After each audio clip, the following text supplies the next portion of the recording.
Hello YouTube and welcome back to the channel. My name is Delaney/Aubrey and today I'm going to be bringing you guys a Vanquish Soul K9 deck profile from a case tourney I played on Saturday, in which I went X2 in Swiss, made top 8 and then ended up finishing second. Played out of my mind, just ran out of steam in finals.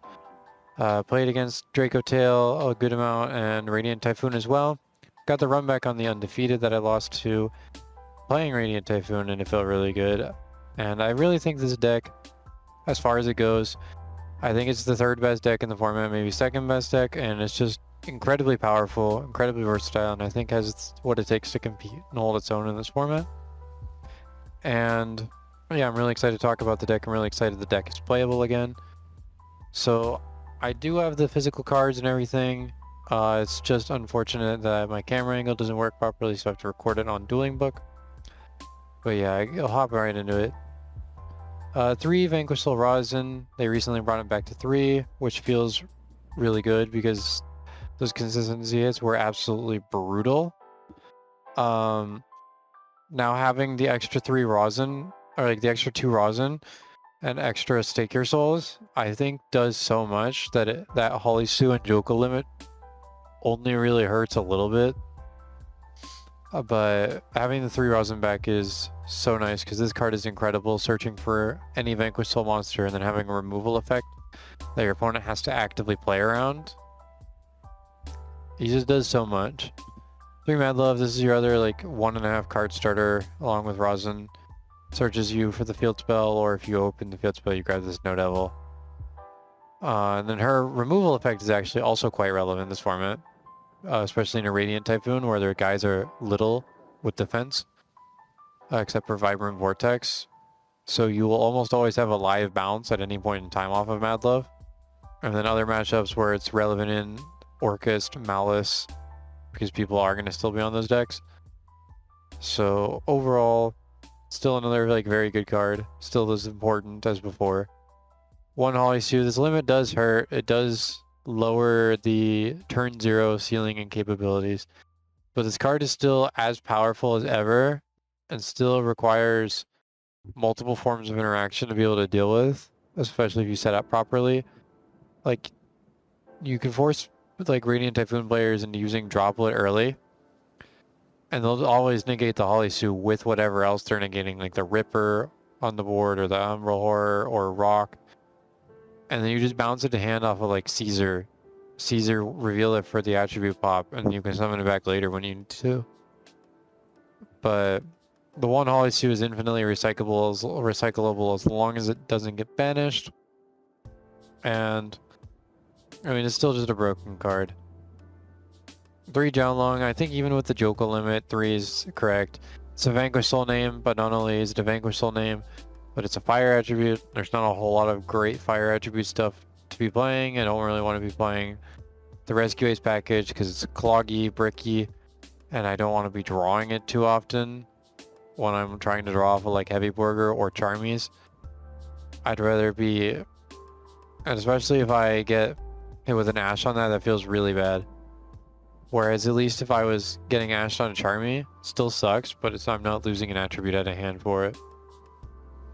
And 1 Heavy Burger. If I could, I would probably play 2. Because, I mean, this card's just really powerful utility. Being able to draw and burn and help try and go for game. I think he's quite a strong card. But I just didn't deck build with 2 in mind. And you'll see in the other choices later why, but I would consider playing a second one. Then 1 Caesar Valius. Card's incredible. Non-target pop as a quick effect is just crazy.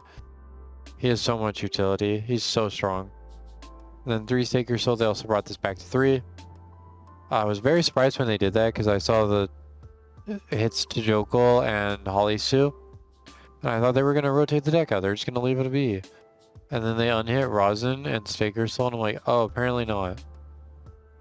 But yeah, being able to summon a Vanquish Soul from your deck just gives you the ability to play like infinitely better into hand traps, because then you get to summon something like a Mad Love or a Rosin from your deck, and if you have the other one, you just get to play for free by normal summoning it afterwards if they stop it. Now it suddenly takes more hand traps to stop all of your plays.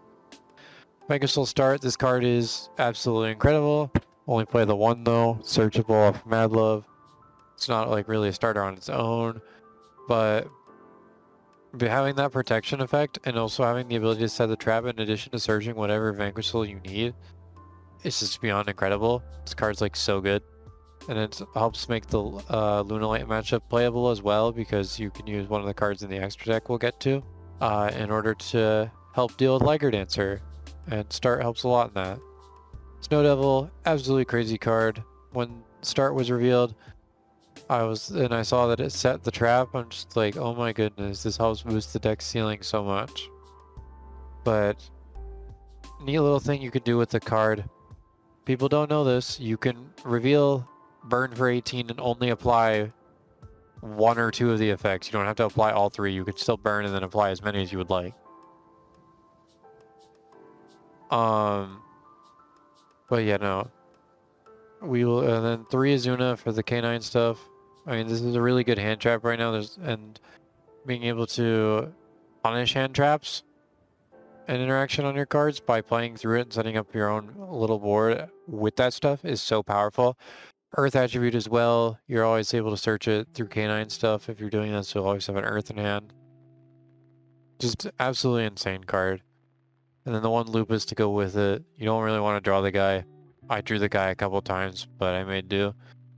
Azuna and Lupus are just such a powerful duo of cards, and being able to play them, and not only play them, but maximize their value with the Earth attribute on Azuna is just amazing. One Joko, this limit does hurt a lot, takes the dark attributes out of your deck down a couple slots, which is why I'm playing some of the cards that you'll see at the end of the deck list. But this card is incredibly powerful. It is good that it got hit.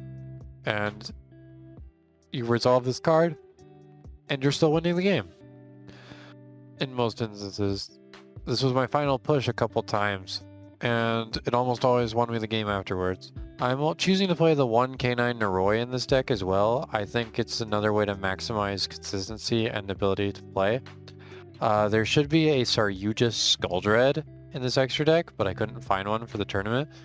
And I think that you need to play the Saryuja if you're playing the Naroi just to maximize its value in attempting to bridge over to the Vanquish Soul stuff. But even on its own, this card just makes its own board if you wanted to. And I think it's really, really good for the deck, even if I didn't summon it at all today.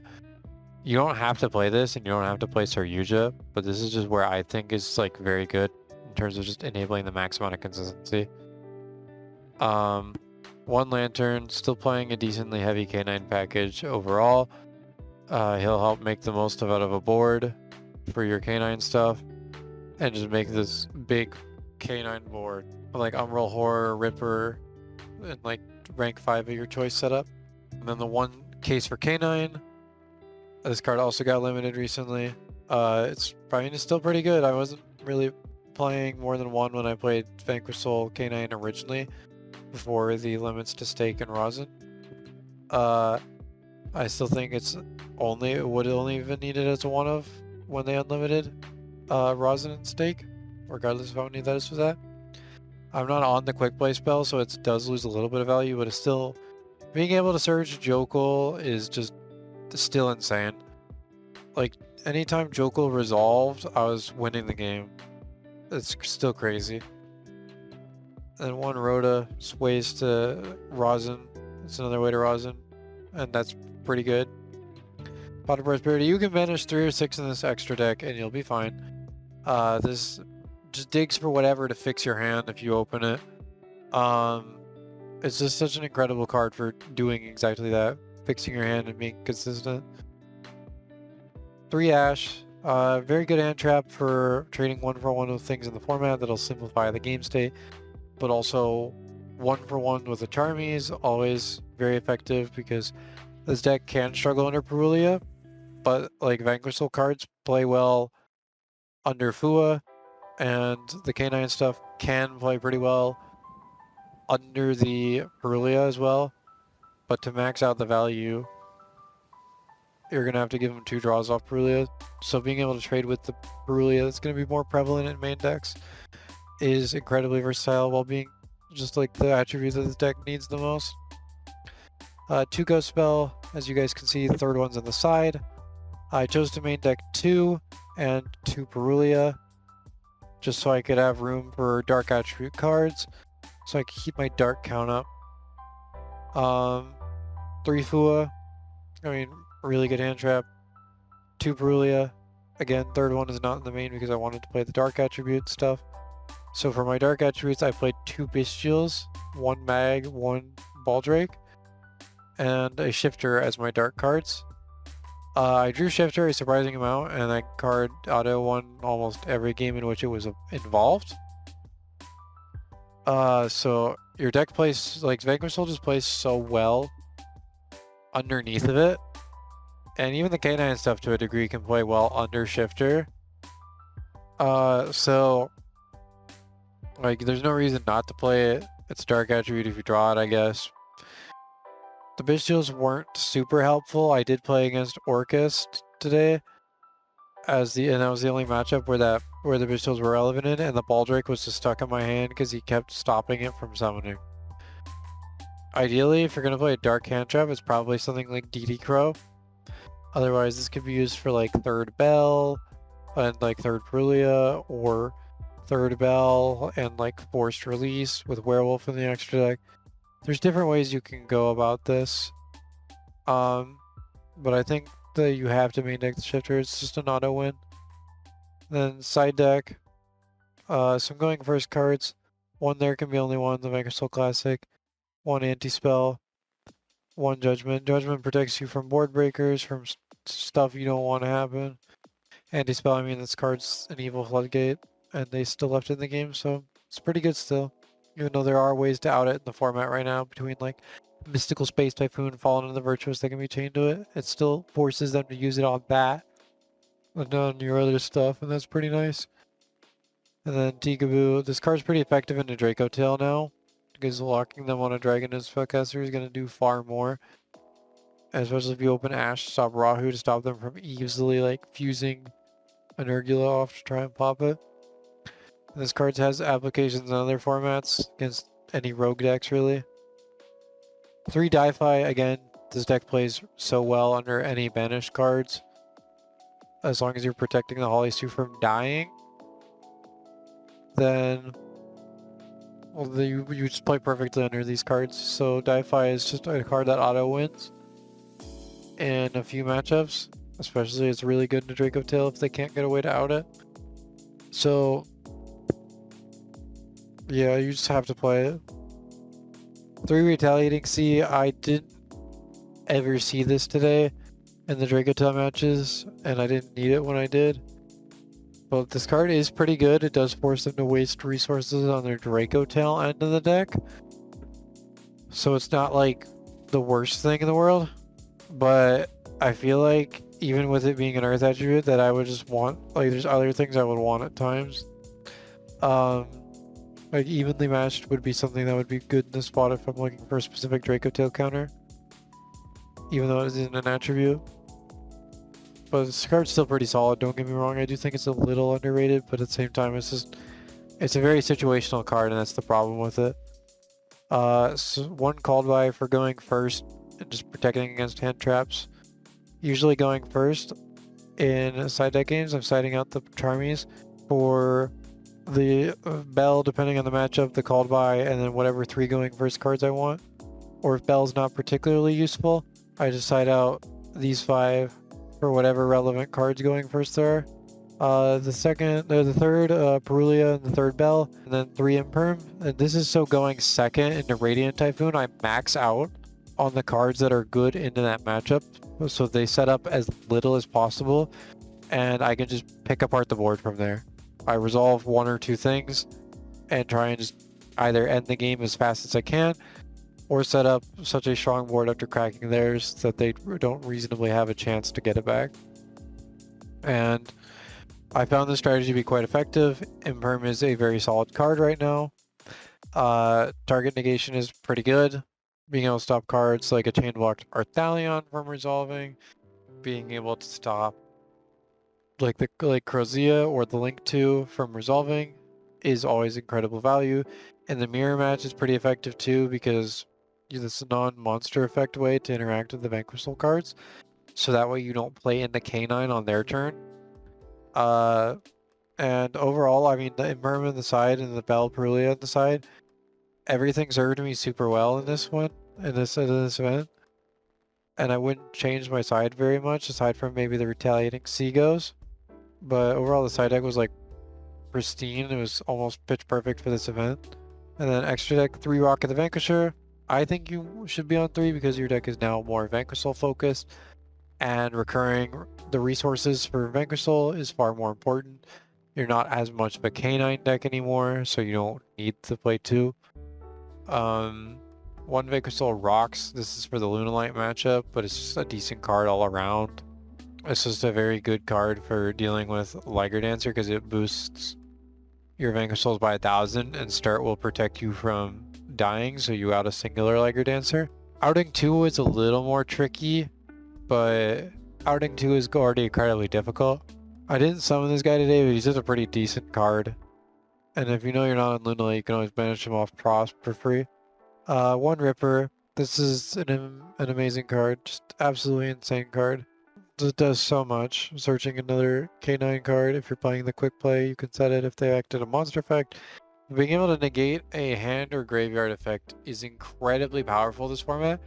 There's stuff like Albaz the White, Bimina, Crozia, and the Radiant Typhoon names. You have your own Vanquish Soul stuff. Like Nibiru is kind of relevant.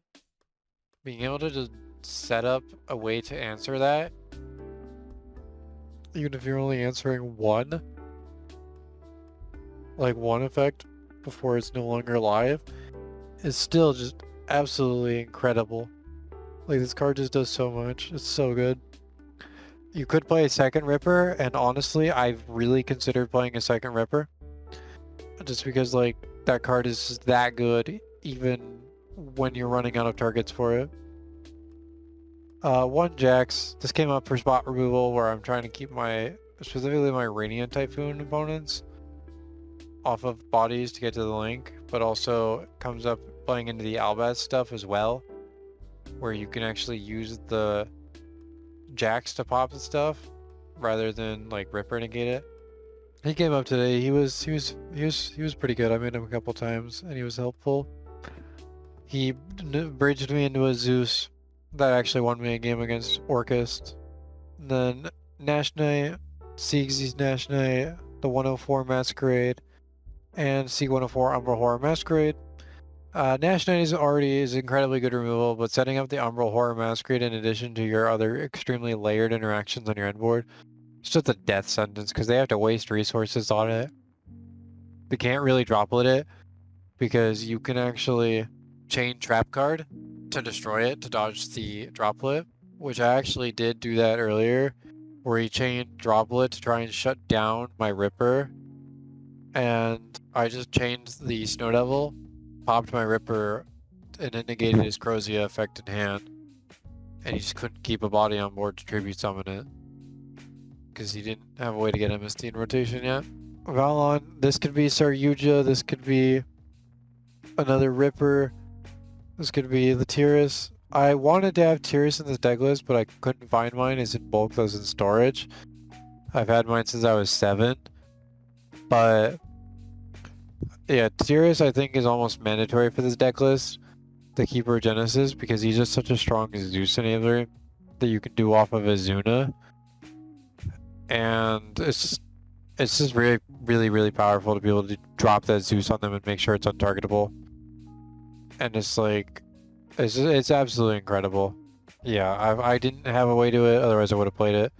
And this, Quincori, and like Third Rock are arguably like flex spots for the extra deck. If you're on Nero, you probably should be on Saryuja, which is what I'd cut like Quincori for. I didn't make this for its effect once. The only time I made it was because it was a 2800 defense body that also threatened if he removed anything to float. He didn't want that to happen. 1 Zeus, 1 Typhon. Zeus is very important. Your canine stuff helps enable that, especially with Tyrus. So you simplify board states at the cost of your battle phase, which is usually fine. It forces them to start using their interactions on their own cards, and you can just set up like a damn near unbreakable board. And it's insane what you can do with the Zeus now. Typhon in case things go wrong, and then SP is just a very good utility card. If you're on Druid Swarm as well, if you main deck Visuals, then SP becomes really good. But yeah, that's my overall thoughts on the deck for this format, my deck list for the event that I played. I felt really good into every matchup. No matchup felt unwinnable. Going second, no board felt unbreakable. And I really feel like this deck is positioned incredibly well for the format. It gets access to a unique variety of tools that other decks just don't get. And I think that really helps give it an edge in this format, along with an incredibly good matchup into Draco Tail and a pretty solid one into Radiant Typhoon. But yeah, thank you for watching, and if you enjoyed, please consider liking and subscribing as I get back on that content grind. And yeah, thank you very much.